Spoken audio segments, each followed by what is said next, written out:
você que está acompanhando o Acréscimos Futebol em Debate aqui dentro da WebZone. Temos o especialista aqui, vamos dizer assim, do futebol lá, ele esteve no Irã, um convidado especial mais uma vez aqui. A WebZone traz Jorcey Anísio diretamente. Você está no Rio, Jorcey? Boa tarde, boa noite para quem vai nos ver, primeiramente. Obrigado aí pela aceito o convite. Boa tarde, Eduardo. Obrigado pelo convite, né? É um prazer estar participando. Estou no Rio de Janeiro. Estou aqui, por enquanto, estou aqui pelo Rio. Estou vendo aqui que seu currículo é extenso, você estava no futebol do Irã. Como é que foi essa passagem para o futebol do Irã? Que todo mundo tem essa curiosidade, né? Quando a gente vai ali pro lado da Ásia, porque a gente teve alguns jogadores indo ali para o Japão, para a China, agora está indo para a Arábia, e você indo lá trabalhar no Irã, como é que foi essa experiência? É assim, quando a gente escuta falar em Irã, a gente assusta um pouco, né? No primeiro momento, a gente toma um susto, fica meio preocupado. Comigo não foi diferente, né? Eu pesquisei bastante, mas assim, chegando lá, eu vi que é completamente diferente de tudo que se noticia para cá, né? É um país assim que é fanático por futebol, né? Os estádios com 70, 80 mil pessoas nos jogos, os torcedores te param na rua pedindo foto o tempo inteiro. Eles são muito apaixonados por futebol, bons clubes com boas estruturas de trabalho, com boa organização. Assim, sinceramente, o futebol iraniano me surpreendeu. Eu não imaginava que fosse organizado, né, da maneira como ele é organizado e que tivesse toda essa estrutura, todo esse apoio, esse fanatismo dos torcedores, né? Foi uma experiência assim muito boa, muito muito satisfatória que eu pude ter nesse primeiro semestre. Você também passou pela Arábia. Tem muita diferença dessa questão, vamos falar assim, de cultura, principalmente? Tem uma diferença cultural, né? Eu passei na Arábia em 2012, 2011, 2012. A Arábia ainda era muito fechada, né? Hoje em dia a Arábia está praticamente aberta, né? Em comparação ao que eu vivenciei lá nos anos de 2011, 2012. E o Irã ainda é um pouco mais fechado em relação à cultura, em relação à religião. Essa parte da religião ainda é um país um pouco mais fechado, né? É um país que vive numa ditadura, é um país que se vive numa ditadura, então, assim, ele ainda é um pouco fechado nessas questões da religião, em função da religião. Parecido um pouco com a Arábia que eu vivi lá há 12 anos atrás, né? A Arábia hoje já evoluiu bastante nesse cenário, tanto é a presença de... A mulher já pode dirigir, a mulher já consegue ir ao estádio. No Irã também, as mulheres conseguem ir ao estádio, mas as mulheres já podem se vestir normalmente na Arábia, né? Coisa que no Irã ainda tem, você é obrigado a andar com lenço, as mulheres são obrigadas a andar com lenço na cabeça, né? Isso aí é uma cultura do país e aí ainda tem uma diferença. Mas em termos de alimentação, isso aí tudo bem tranquilo. Encontrei lugares bonitos para passear, ótimos restaurantes. Assim, é um lugar, né? Eu vivia em Teherã, na capital, um lugar assim bem interessante, bem atrativo e completamente diferente do que eu imaginava que iria encontrar por lá. Você falou essa questão cultural aí no Irã e também na Arábia. A gente está vendo aí a Arábia está repatriando alguns jogadores, trazendo futebol. O Irã tem essa expectativa também de entrar no cenário esportivo. Você vê, a Arábia está trazendo Fórmula 1, vai organizar agora a Copa do Mundo em 2034. Você que passou por lá, tem essa perspectiva também? Porque sempre o Irã está indo na Copa, né? Sim. O futebol do Irã ele é muito forte. Eu não imaginava que ele fosse tão forte. É uma liga que é bem competitiva. Você tem quatro times muito grandes, né? Que é, no caso, o Persepolis, a equipe que eu estava, o Isterglau, o Tractor e o Sepahan. São times que jogam Champions da Ásia, são equipes que estão sempre disputando as, as maiores competições ali do continente asiático, né?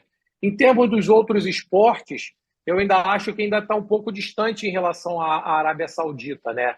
E aí eu acho que entra mais na parte da política, né? Da cultura, que a Arábia precisou entender que a Arábia hoje em dia ela está virando um país para turismo, não ficar vivenciando só do petróleo, né? Que é a principal fonte, né? Da Arábia, e eles abriram um mercado para o turismo, investindo tanto no futebol, agora estão criando, com a perspectiva de receber a Fórmula 1. Eles estão construindo uma cidade futurista lá que tem o time o Neon, que subiu para a segunda divisão. Então, assim, mudou-se a visão da Arábia Saudita, né? Eu acredito que o Irã ainda esteja um pouco distante nesse termo em relação à Arábia. Falando um pouquinho da sua carreira, você tem início do Flamengo, né? Vi que você começa Sim, sim. no Flamengo. Não era o Flamengo de hoje, né? Que hoje é um time que encanta o Brasil e várias outras partes, né? Como é que foi o início da sua carreira? Eu comecei como todo menino, né, com aquele sonho de ser jogador de futebol. Eu iniciei no Flamengo com 12 anos de idade, passei por todas as categorias de base, né, minha formação toda. Antigamente até a nomenclatura era diferente, a gente falava mirim, infantil, juvenil, juniores, não como hoje em dia, sub-13, 15, 17, 20. E aí passei por todas as categorias no Flamengo, né, do sub-13 ao sub-20, me profissionalizei no Flamengo, tive a oportunidade de disputar um sul-americano e um mundial pela seleção brasileira sub-17. Joguei profissionalmente durante 10 anos, joguei no Flamengo, joguei na Desportiva no Espírito Santo, joguei no Olaria no Rio de Janeiro, joguei no Barreira, que hoje em dia é o Boa Vista, aqui no Rio de Janeiro. Atuei em Portugal, fora do país, no União da Madeira. Joguei em alguns clubes de São Paulo, Juventus, União Barbarense, Atlético Sorocaba. E com 30 anos, nesse período como atleta, eu tive uma lesão no joelho, né? Eu precisei fazer 3 cirurgias no joelho, e isso acabou prejudicando um pouco o meu desenvolvimento como atleta. E aos 30 anos eu resolvi parar a carreira de ser atleta de futebol e resolvi migrar para a função de treinador de goleiro. E Nessa, aí fiz uma faculdade, eu já estudava na época, né? Quando atleta tive que trancar, retornei, voltei para a faculdade e fiz essa migração para ser treinador de goleiro. Nessa sua passagem, teve alguns clubes que me chamaram a atenção. Por exemplo, a Desportiva, no ano que você sobe da Série B do Campeonato Brasileiro, é isso em 92, e a Desportiva Isso. Ferroviária, lá do Espírito Santo. É assim, porque a gente vê o futebol capixaba não sendo mais visto na mídia, né? Nessa época, né, eu tive a oportunidade de jogar na Desportiva durante 2 anos, 92 e 93. O futebol capixaba ainda era forte, tanto é que 93 é a última participação do time capixaba na Série A do Campeonato Brasileiro, foi a nossa equipe, a Desportiva, em 93. E depois o futebol capixaba não foi crescendo, né? E eu acho que a gente sente pena, porque é o único estado do Sudeste que o futebol não é forte, Sim. né? E assim, eu acho que aí precisa um pouco mais de investimento, melhorar a estrutura, melhorar tudo isso, porque você pega o povo capixaba, você perguntar qual é seu time, ele não fala que ele é desportivo, ele não fala que ele é Rio Branco, ele vai falar que ele é São Paulo e no Espírito Santo ele torce para a Desportiva. Ele vai falar que ele é Flamengo e no Espírito Santo ele torce para o Rio Branco, né? E aí Uhum. eu acho que isso fica um pouco em função do não desenvolvimento do futebol capixaba, né? Agora, recentemente, no final do ano passado, início desse ano, a Desportiva virou uma SAF, né? Que o Sávio é um dos donos dessa SAF da Desportiva, e eu espero que o futebol capixaba possa evoluir, porque tem grandes jogadores capixabas que estão aí pelo cenário do futebol brasileiro e mundial, né? E aí precisa de um desenvolvimento maior do Estado para que o Estado do Espírito Santo se fortaleça no futebol. Outra passagem que eu achei interessante é a União Barbarense, interior de São Paulo, que era muito forte o futebol lá de Santa Bárbara do Oeste, né? Mas com o passar do tempo, como você falou a respeito do Espírito Santo, também alguns times de São Paulo, você que passou lá, você citou, foram Não sei o que acontece, não sei se é administração. Você tem alguma opinião sobre isso? Sim, sinceramente, eu não sei te dizer o que que aconteceu, né? Mas eu peguei uma época da União Barbarense, a gente jogando o Campeonato Paulista de 2001, equipe esporte da União Barbarense fez bons campeonatos, né? Existiam equipes mais fortes, eu acho que é mais em tempo. Pode ser para essa parte de administração, se eu não me engano, União Barbarense hoje em dia está na Série A3 do Campeonato Paulista, Isso. né? E outras equipes foram surgindo nesse termo, em termos de mais organização, de mais estrutura, se profissionalizando, e o futebol hoje em dia ele tá, quem não é profissional vai ficando atrás, né? Então essas equipes que foram surgindo, que foram se profissionalizando, acabaram tomando conta, e se essas outras equipes não mudarem, né, a maneira de gestão, a maneira de encarar como é que realmente o futebol mudou, acabam ficando para trás, né? A gente tinha isso, você tinha Rio Branco de Americana, União Barbarense, grandes equipes, e que hoje em dia essas equipes estão atrás do cenário do futebol paulista. E o outro time que me chamou a atenção, o Londrina, né, que também se tornou SAF agora nos últimos anos, fez até boas campanhas na Série B, quase chegou na Série A, mas agora está na Série C. Como é que foi sua passagem lá pelo futebol paranaense? Eu joguei no Londrina na época da Copa João Avelange, né? Eu tive a oportunidade de jogar no Londrina pela Copa João Avelange. E assim, a nossa participação no campeonato em si não foi muito boa, mas foi uma cidade que pô, eu gostei muito. É uma equipe que tem tudo, né? Um estado muito bom. E agora com essa mudança da SAF, eu espero que o Londrina volte aí para a Série B, tá na Série C, e teve a oportunidade a algumas. Eu estava até no esporte ainda, quando o Londrina ficou brigando por acesso à Série A, né? E eu acho que com a SAF agora, a gente sabe que SAF também não vai virar da noite para o dia, né? As pessoas precisam entender e ter um pouco de paciência. E não é porque virou uma SAF que você vai começar a ganhar campeonato, os resultados vão aparecer imediatamente.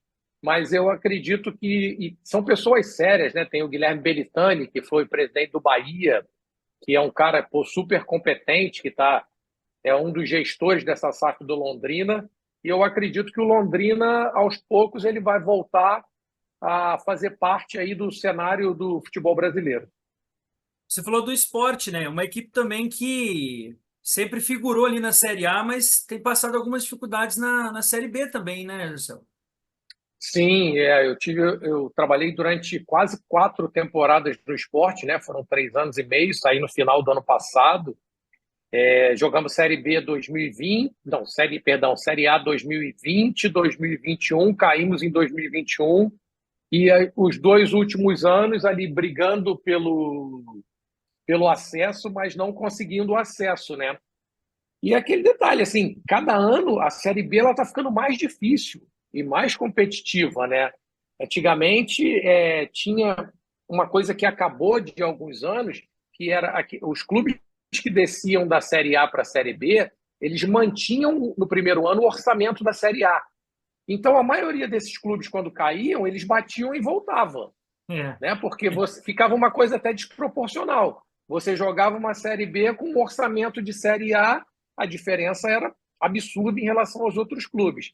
E a partir do momento em que isso acabou, você viu que o Cruzeiro passou 2 anos na Série B, foi voltar depois aí na entrada do Ronaldo, teve uma mudança. O Sport está 2 anos, está brigando esse ano de novo, tem uma baita equipe, acredito que seja uma equipe forte para brigar, mas se você for acompanhar a Série B desse ano, ela está muito parelha, tem 10, 11 equipes ali que estão próximos da briga pelo acesso, né? Então, cada vez está ficando mais difícil, mas o esporte sempre é um grande concorrente, é um gigante lá do futebol do Nordeste, e é uma equipe que está sempre ali batalhando para que possa estar disputando a Série A. Essa questão também que você falou do futebol pernambucano, né? Porque a gente viu que esse ano o Santa Cruz não teve calendário, né? Também estava passando por Sim. dificuldade, o Náutico na Série C e o Sport na Série B. E a gente sempre via, né? Essas equipes aí figurando na Série A. O futebol de Pernambuco também é interessante, né? Sim, é um mercado muito forte, né? Já teve a oportunidade de ter Sport e Santa Cruz na Série A, o Sim. Náutico durante um bom tempo também participando de Série A. E hoje em dia você pega o Santa Cruz sem calendário, esse ano não participou nem da Série D, o Náutico na C e o Sport na B. E aí eu acho que você tem que rever o futebol pernambucano em termos de federação, em termos de apoio, em termos de estrutura, em termos disso tudo, né? Porque são clubes gigantes, mas que não podem ficar vivendo do passado, né? Foi um, o Santa Cruz é um clube gigante, uma torcida maravilhosa, o Sport, o Náutico, todos esses clubes, mas tem que se reestruturar, tem que se reestruturar. O futebol está todo mundo se modernizando, se reestruturando, e você tem que se reestruturar para que você consiga acompanhar o ritmo das demais equipes. Aí você pega, antigamente, quem escutava falar de Mirassol?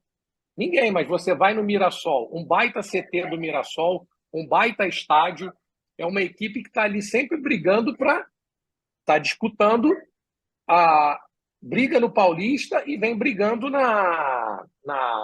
para ter o acesso à Série A, né? E os outros estados, eu acho que eles têm que se atentar a isso, porque senão vai acontecer. A Série A, daqui a pouco, ela vai ficar. Você vai ter 10, 12 equipes do futebol paulista. Se É. as outras, se os outros estados não se atentarem, mas por quê? As equipes estão se organizando. Você tem Mirassol, você tem Novo Horizontino, você tem equipes que as pessoas eu não imaginava, mas o Mirassol há 2 anos atrás estava numa série D. Sim, mas olha a estrutura que o Mirassol tem. Olha a organização, olha o CT, olha tudo isso. E tudo isso influencia também, né? Você citou aí o caso, eu fiz uma entrevista com o responsável lá do Retrô, também lá de Pernambuco, que também está com uma estrutura Sim, muito boa, né? você pega em Pernambuco, é o clube que tem a maior estrutura hoje em dia em Pernambuco, é o Retrô. O Retrô tem uma estrutura fantástica, e assim, bem na frente dos outros 3 clubes, né? E é um clube que vem ali na Série D, está brigando há bastante tempo, mas tem uma baita estrutura e tem tudo aí para também estar aí alcançando uma Série C, uma Série B, e quem sabe um dia possa chegar até uma Série A. Se você falou a respeito do futebol paulista, vamos um pouco para a sua área, futebol carioca, né? Você também teve uma passagem pelo Botafogo. E como é que você está vendo a estrutura? Tem duas equipes que se tornaram SAF, né? O Vasco ainda está com essa questão aí jurídica, né? O Flamengo conseguiu se organizar financeiramente desde da gestão do Eduardo Bandeira de Mello. E o Fluminense, né, que vive esses altos e baixos. Ano passado conquistou um título importante, relevante, que foi a Libertadores. Mas como é que você está vendo essas gestões desses clubes? Vasco passando por dificuldade, o Botafogo agora parece que vai se encontrar. Ano passado, por pouco, não conseguiu ganhar um título. O Flamengo muito bem estruturado e o Fluminense. E se você Eu quiser acho, citar também as outras equipes, né? Que sempre aí figuram, mas o ano passado, por pouco, a Lusa, né? A portuguesa não subiu para a Série C. Se quiser sim, também fazer um apanhado, fica à vontade. eu acho que aqui no Rio, assim, precisaram entender que a mentalidade tinha que mudar, né? Eu trabalhei no Flamengo, fui atleta do Flamengo e trabalhei como treinador de goleiro nas categorias de base do Flamengo, né? Peguei o início do Ninho do Urubu, onde a estrutura era, você só tinha campo de treinamento, você não tinha ainda nem vestiário, né? E aí, passando por várias dificuldades, a partir do momento em que o Eduardo entra, Eduardo Bandeira faz toda uma reestruturação e o Flamengo hoje em dia virou uma potência, né? O Flamengo hoje em dia, em termos de estrutura, em termos de organização, o Flamengo é uma potência. O Vasco está caminhando nesse momento, tem uma situação complicada com a SAF que adquiriu, né? Então está num momento político assim, a gente até aqui do Rio consegue acompanhar um pouco mais, que está meio conturbado essa situação. O Fluminense tem uma boa organização, uma boa gestão, vem oscilando esse ano. Ano passado foi campeão da Libertadores, obteve vários bons resultados. E o Botafogo, assim, eu tive no Botafogo até 2019. Eu posso te falar que o Botafogo hoje é outro clube em relação ao que eu presenciei até 2019, né? Em termos de estrutura, em termos de organização, tudo isso assim do Botafogo melhorou da água para o vinho. O CT do Botafogo hoje em dia, na época a gente não tinha o CT, a gente treinava no estádio Newton Santos, num campo anexo. E tudo era feito improvisado, né? Aonde era a sala de fisioterapia era uma sala que era improvisada. Aonde era o refeitório, que no início não tinha, depois passou a ter, era improvisado. E hoje em dia o Botafogo está com uma baita estrutura e eu acho que isso é super importante, né? Eu fico torcendo para que essas equipes alcancem resultados, porque a gente sabe também que o futebol, o resultado é o que importa, né? Então, às vezes, você vê equipes com salário atrasado, sem nenhuma estrutura, e essas equipes acabam conquistando alguma coisa. E aí você ainda é obrigado a escutar, falar assim, tá vendo? O que adianta ter estrutura, o que adianta ter salário em dia se não conquista? Né? Então, como eu digo, eu fico falando assim, eu acho que o errado não pode dar certo. A gente tem que torcer para que essas equipes que são organizadas, que são estruturadas, que estão procurando evoluir cada vez mais, alcancem os objetivos para que os outros vejam e falam, opa, peraí, mudou. Não é aquele futebol de 10 anos atrás, de 15 anos atrás. As coisas evoluíram. Então, nós precisamos evoluir para caminhar assim também. Né? E o futebol carioca também precisa passar por isso. Essas 4 equipes estão evoluindo, algumas equipes têm melhorado. O caso da Portuguesa ano passado, que quase teve o acesso, Volta Redonda também, que vem fazendo boas campanhas nas séries C do brasileiro, série C, série C, se eu não me engano, a série D do brasileiro, vem fazendo boas participações.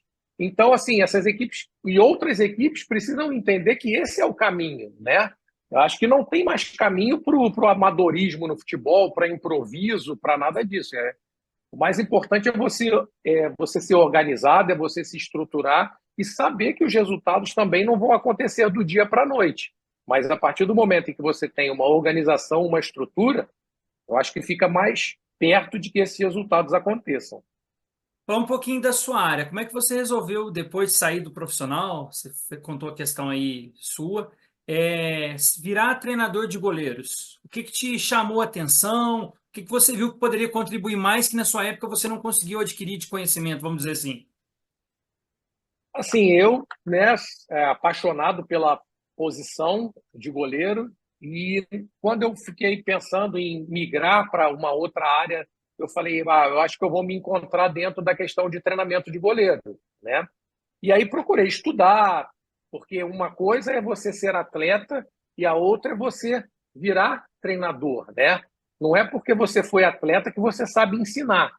A gente tem vários exemplos aí de grandes jogadores que, de repente, acabaram não virando grandes treinadores, porque tudo tem uma complexidade. Não quer dizer que você, por ter sido um grande atleta, você vai ser um grande treinador, um grande preparador físico, qualquer cargo que vai executar dentro do futebol, né?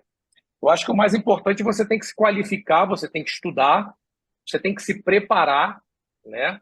E foi o que eu procurei fazer. Eu voltei a fazer minha faculdade de educação física, fui me qualificando através de cursos, como preparador de goleiro. E eu sou um cara assim que eu falo que eu estou sempre aprendendo, né? Procuro estar sempre evoluindo e buscando estar sempre melhorando, né? Porque eu não, uma coisa que eu me cobro muito, eu sou um cara assim que me cobro muito. Eu falo, eu não posso ser o mesmo treinador que eu era há 5 anos atrás. Se eu achar que o que eu fazia 5 anos atrás, porque tudo está evoluindo, se eu não acompanhar essa evolução, eu vou estar parado no tempo. Então eu não posso me dar por satisfeito e falar assim, não, a minha metodologia de trabalho é a mesma há 10 anos. Não, ela não é. Ela foi evoluindo com o passar dos tempos, né? Eu, no início, quando eu começava, eu até brinco com os goleiros que tiveram a oportunidade de trabalhar comigo, né? Porque eu reproduzia muito o que foi feito comigo. Eu não tinha conhecimento ainda, porque a minha transição ela foi muito rápida. Eu paro de jogar num ano, e no ano seguinte eu já estou como treinador de goleiro. Então, assim, eu reproduzia tudo aquilo que fizeram comigo. Os treinos que eu mais gostava eram os treinos que eu reproduzia e que eu fazia, eu executava com os meus goleiros. E depois, estudando e vendo, eu falei, pô, ainda bem que eu não machuquei ninguém. Ainda bem que eu não machuquei ninguém, porque tinha coisas que, naquela época, para com os profissionais que eu trabalhei naquela época, surtiam aquele efeito, mas depois eu vendo, eu falei, caramba, hoje em dia, antigamente a gente fazia muita série de tudo eram 10 repetições. E o treino de goleiro antigamente era aquele negócio: ó, o goleiro tinha que ser o primeiro a entrar, o último a sair, e ele tem que sair passando mal. Se ele não sair passando mal, ele não treinou. Aí tinha que ver o goleiro vomitar. Aí falava: não, hoje o treino foi bom. E evoluiu. A gente vê que não é nada disso, né? Hoje em dia você trabalha a parte técnica, parte tática, o goleiro cada vez mais inserido no modelo de jogo. Com a mudança da regra, o goleiro está cada vez mais participando da construção do jogo. E eu acho que tudo isso é uma evolução que o futebol aconteceu. E nós, como treinadores de goleiros, a gente tem que acompanhar essa evolução para que a gente possa estar evoluindo na nossa área. Você citou um ponto interessante. A gente fez uma entrevista aqui dentro da Webzone Esportes com o Genin, que foi goleiro, depois foi treinador. Sim. E aí eu até questionei ele na época, ele falou assim, olha, antigamente você tinha aquele camisa 10 clássico, hoje você já está tendo os volantes, vamos dizer assim, o primeiro, o segundo volante, tem que saber sair jogar, não é só marcar, né? Aquele chamado volante brucutu. Você tem os zagueiros também, que hoje tem que saber jogar, e o goleiro é fundamental, né? A gente vê principalmente agora que a gente está acompanhando a Euro, quem faz muito isso é o Neuer, né? Goleiro do alemão. Sim, sim. E sim, o futebol mudou, né? E aí você passa a utilizar o goleiro como sendo o primeiro jogador ali na sua linha de construção para tentar. Porque o que todo mundo se discute hoje em dia no futebol é você conseguir o quê? Superioridade numérica. A partir do momento em que o goleiro, as equipes passaram a utilizar o goleiro, você já começa a construir uma superioridade numérica através do goleiro, né? Então passa-se muito por essa construção através do goleiro. E antigamente, não. Antigamente, não falava assim, não atrasa. A regra já não permitia isso. Eu não podia nem atrasar a bola para o goleiro, né? O goleiro não podia pegar a bola com as mãos, a bola se fosse atrasada. Então, não atrasa a bola para o goleiro. E aí, depois, com essa mudança da regra, começou-se a forçar os goleiros a jogarem com os pés, e aí as equipes que conseguem utilizar isso e os goleiros que conseguem fazer isso acabam tendo uma superioridade na construção das jogadas.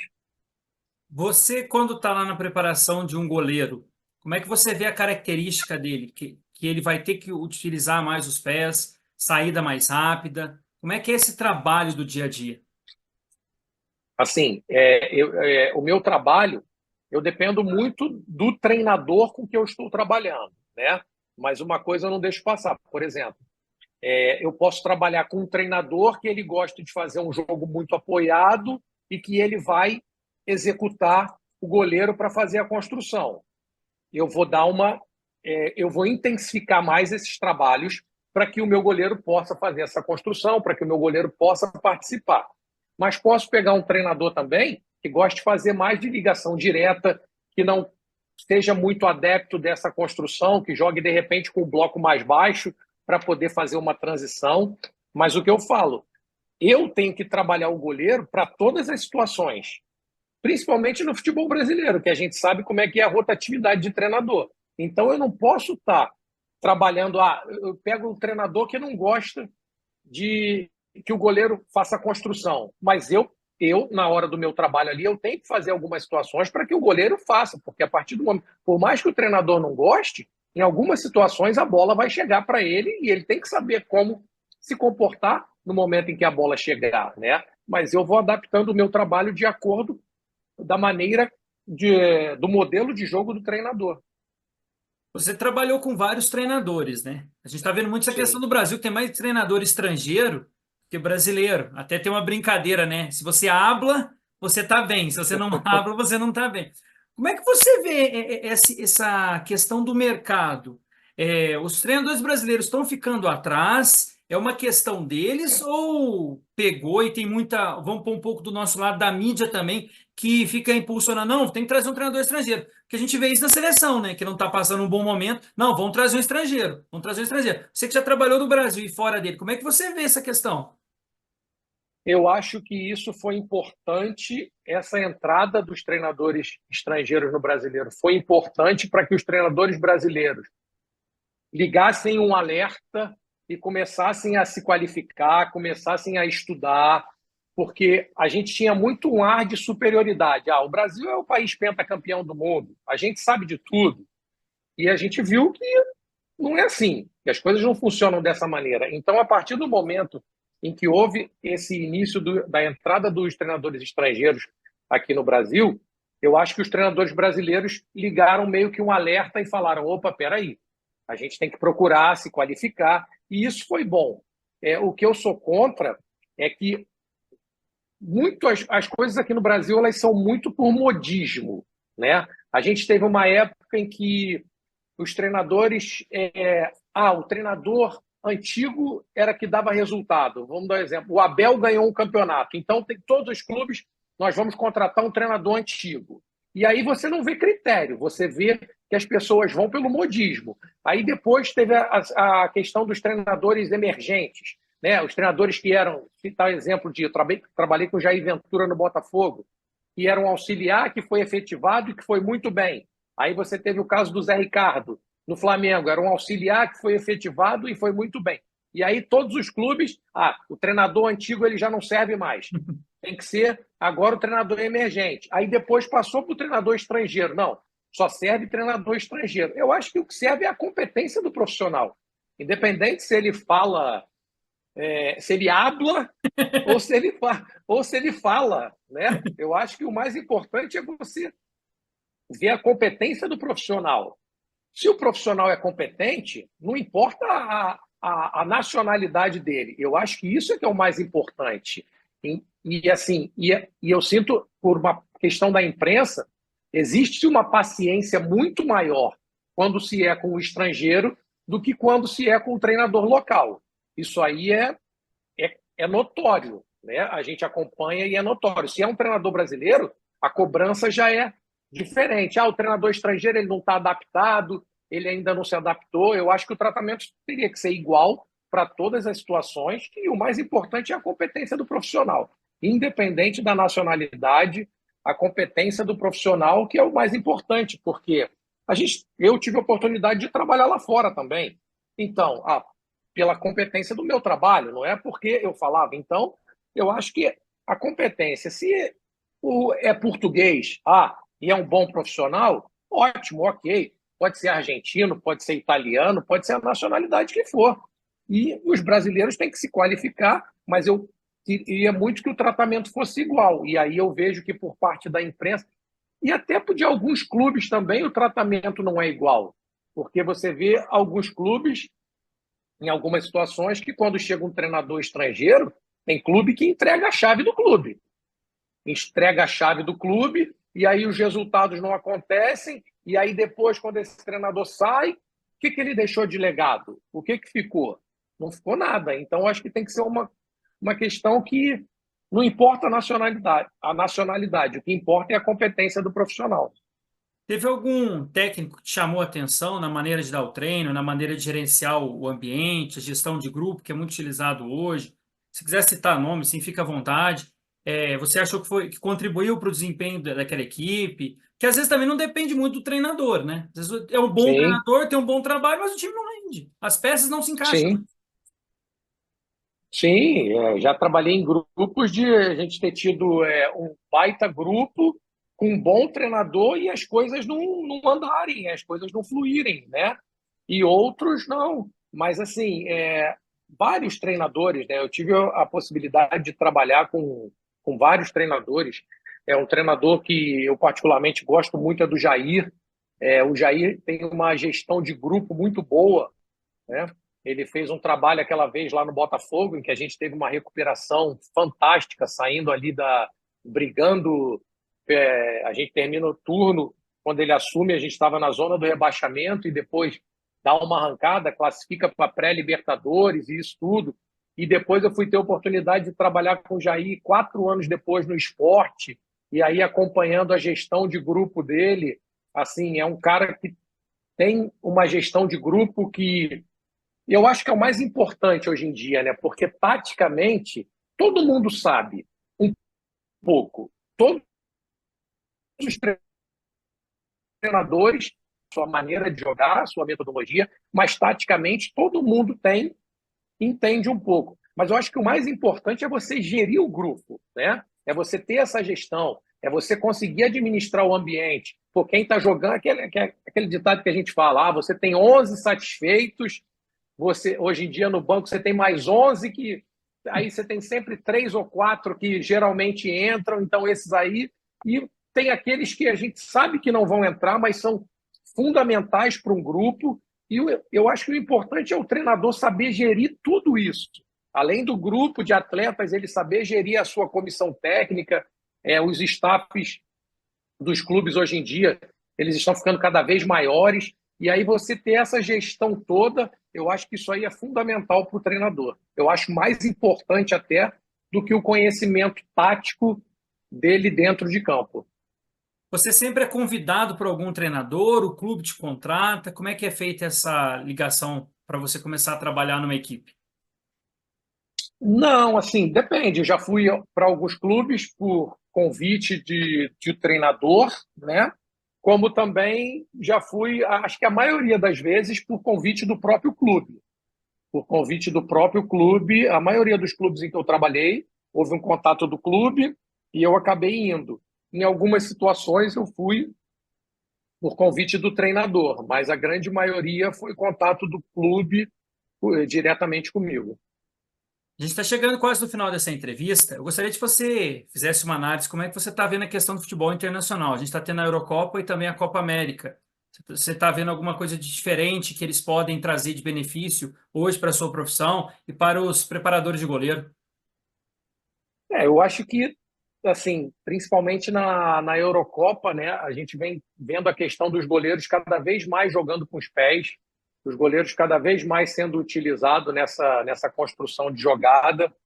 É uma situação em que chegou no futebol para ficar e você saber cada vez mais que você tem que estar trabalhando isso junto com seus goleiros, de acordo com o treinador, da maneira como ele joga. É uma evolução do futebol e você aproveitar essa questão da superioridade, da construção do goleiro, né? Então, eu acho que na Europa a gente utiliza mais do que. Eu estou acompanhando isso mais na Eurocopa do que na Copa América. Na Copa América também, todas as equipes utilizam o goleiro, mas na Eurocopa a gente vê uma construção de jogada maior partindo dos goleiros, né? E a evolução, é evolução. Eu acho que o goleiro eu enxergo que no futebol foi a posição que mais evoluiu nos últimos anos, né? Em função da mudança da regra, foi a função que mais evoluiu. Que antigamente a função do goleiro era só defender. Não, hoje em dia ele tem que defender e tem que saber jogar também, né? Então a gente tem que estar atento a essas situações todas para que a gente possa estar produzindo e programando os melhores treinos para que os nossos goleiros possam evoluir da melhor maneira possível. E qual que é o futuro agora da sua vida? O que que você pretende? Qual que é o seu planejamento? Agora que você terminou um bom trabalho lá no Irã. Eu estou aguardando, tem um mês que eu cheguei aqui no Brasil, né? Eu estou aguardando no momento, estou pensando muito em que decisão tomar, né? Existe uma possibilidade de retornar para o Irã, mas eu tive um problema familiar agora há pouco tempo, e aí eu estou pensando bastante no que eu vou fazer, qual decisão tomar, né? Mas espero aí o mais rápido possível que eu possa estar de volta a fazer o que eu mais gosto, que é poder estar treinando os goleiros. Tá certo, eu vou agradecer aqui ao Jorcei Anísio, que foi o convidado desta semana aqui, dentro da Webzone Esportes nos Acréscimo, através da sua assessoria, o João Marcos, AV Assessoria, isso, né? Isso, a Via Assessoria. Agradecer eles e agora suas considerações finais aqui. Muito obrigado pela sua atenção. Eu que agradeço o convite, obrigado aí pela participação. Acho que foi um papo bacana, interessante, né? Deu para a gente conversar bastante aí sobre futebol, que é o que a gente gosta. E estou disponível sempre que precisar. Estou às ordens aí para que a gente possa estar sempre trocando informações e tendo um bate-papo super agradável. Está certo, muito obrigado ao Jorcei Anísio, que foi o convidado dessa semana aqui na Webzone Esportes nos Acréscimos. Até a próxima.